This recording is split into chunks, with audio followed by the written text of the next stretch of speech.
We're going to be speaking for the next little bit about the British home children who came to Canada and their service in the war. Not many Canadians know about the British home children, but you know, we're here to let you know about these children. My name is Lori Olszewski, and I am the founder and CEO of the British Home Children Advocacy and Research Association here in Canada, and also the creator of the website British Home Children in Canada. I am a native of Orillia, and I grew up on Brant Street here.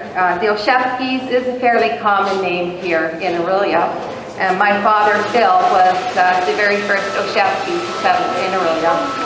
In 1944, he married my mother, Muriel Elder. Mom had told us all her life that she had been born in Fair Valley, Ontario, which is just outside of Orillia here, and she was an only child. At the age of 10, she had relocated with her parents to Gill Street here in Orillia. She was educated and became a registered nurse. My parents would raise 9 children in their Brant Street home, and I was known as one of the 3 little ones, being 7th in pecking order. All seemed well enough within our family. However, my mom always seemed to be a little unsettled about something in her life. It wasn't until she was 86 years of old that she finally told us what had caused this turmoil. She had not been born in Fair Valley at all, as we were told. She was actually born in England, and she wasn't an only child, as we always believed, but she was one of 8 children. At the age of 2, she had come to Canada along with 6 of her siblings as British home children. Separated here, my mom was forced to grow up without knowing who these siblings were, that they even existed, and she was forced to go her entire life without knowing the truth about her family. She believed that she was simply discarded, unwanted, unloved. The truth was, both of her parents were alive, and that these children had been removed from their mother's care simply because the father had abandoned the family, and there was no social systems in place in the UK throughout these years, so there were little options for these families. But many parents, such as my grandmother, when times became better, did not have the option to come back to these organizations and get their children. Rather, they were sent here to Canada, and they were used as domestics and indentured servants on our farms and in our households. Most Canadians have no idea who the British home children are. From the late 19th century to 1948, approximately 118,000 children of all ages were brought to Canada to be used as indentured servants. Only 2% of these children were true orphans, most is coming from families in need. Needs arising from things such as illness, death of a parent, loss of a job. Some of the more well-known names of the over 50 organizations responsible for bringing these children here are Maria Rye, Annie McPherson, the Fagan Home, 4 years, and probably the better-known name in the Orillia area is the Bernardo Home. The children faced uncertain futures here. Some were fortunate enough to be placed with families who cared for them. However, the monitoring of children's placements was often neglected, and many children found themselves essentially abandoned to new lives which were worse than the old. Girls were usually put to work assisting farm wives with household chores, children or light farm work. Boys became outside workers, laboring long hours in all kinds of weather for farmers who were often struggling desperately to make a living. Many of these children were grossly overworked, forced to sleep in unheated attic sheds, fed only scraps of food, whipped, beaten, sexually molested. There was no effort to keep siblings together, and after separation, many of these siblings never saw each other again. In the early years, few voices were raised against child immigration, and when they did speak out, their concerns were not for the children, but for the effects on Canadian communities of bringing so many immigrants from the lower and dangerous classes of Great Britain into Canada. In all the papers, policies, and literature of the time, it is difficult to find any evidence of any concern for the psychological well-being of these children. It is estimated that there are over 4 million descendants of British home children in Canada, but most are unaware of their heritage. Very few home children survive today, but there is one surviving who grew up in Orillia, and that would be my mom. She's 91. The contributions that our British home children have made to Canada, both in the building of this country and in both the world wars, has been sorely overlooked. Thousands upon thousands of these children enlisted in both our world wars. Nearly 10,000 boys enlisted in World War I alone.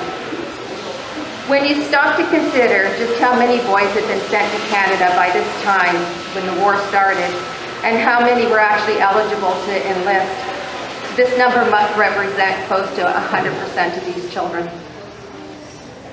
Of these boys, almost 1,000 lost their lives in the First World War.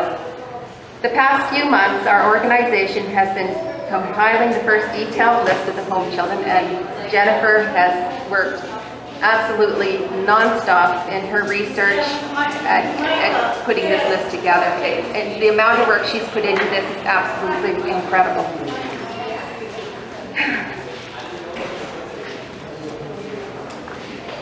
Their attestation papers are very distinctive in their sadness. Often under next to kin, the word unknown appears, or a friend is listed. Their birth dates more often incorrect than correct, and some just listed simply as unknown. And often a parent left back in England is listed on their papers. Among these British home children who lost their lives was Claude Joseph Patrick Nooney. 13-year-old Claude Nooney had come to Canada in 1905 with the Catholic Immigration Association, and he was taken to the St. George's home in Ottawa before being indentured out to work. He enlisted on August the 3rd of 1915 in Ottawa and served with the 38th Battalion, the Canadian Expeditionary Force. He was one of the 7 Canadians awarded the Victoria Cross, the highest award for bravery. And he was killed in action, died probably about 3 days after he was wounded. It is interesting to speculate how Claude Nooney would have answered the question on his attestation form, were he alive today, and asked to give his first name, date of birth, and birthplace, because for some unknown reason, the information he gave on this form was incorrect. Perhaps it was like so many other home children, he was not given his birth certificate, and he didn't really know this information. His birth certificate shows that he was actually born in Hastings, England, not in Dublin as he declared on his form, and his name was not Claude Joseph Patrick Nooney, as he stated, but Stephen Sargent Claude Nooney, the Sargent being his mother's maiden name. His birth date declared also was incorrect, and he came to Canada as Stephen and not Claude. None of this diminishes his honor and his accomplishments, but rather it gives us another peek at the inner turmoil of our home children. Another notable British home child who served in the First World War was Charles Reaper, who died in 2003 at the age of 103. In 1912, 12-year-old Charles was brought to Canada by the Quarrier Homes of Scotland, and he was taken to Brockville, Ontario, before being indentured out to work. Charles was the last survivor of the historic Battle of Vimy Ridge when he died. It is unclear just how many British home children were involved in this battle, but we do know that they had a strong presence there, and many of our home children lost their lives at Vimy. Another veteran of Vimy Ridge was British home child Richard Calamount. Richard came to Canada with Louisa Burke in 1895 at 11 years of age, following the death of his mother. It wasn't until the television show Who Do You Think You Are featured his grandson, Don Cherry, that Richard's past as a home child was revealed. Don didn't even know that himself. Don Cherry will be our guest speaker at a special commemoration service being held on July 28th at the Black Creek Pioneer Village in Toronto. And details about this can be picked up at our display table.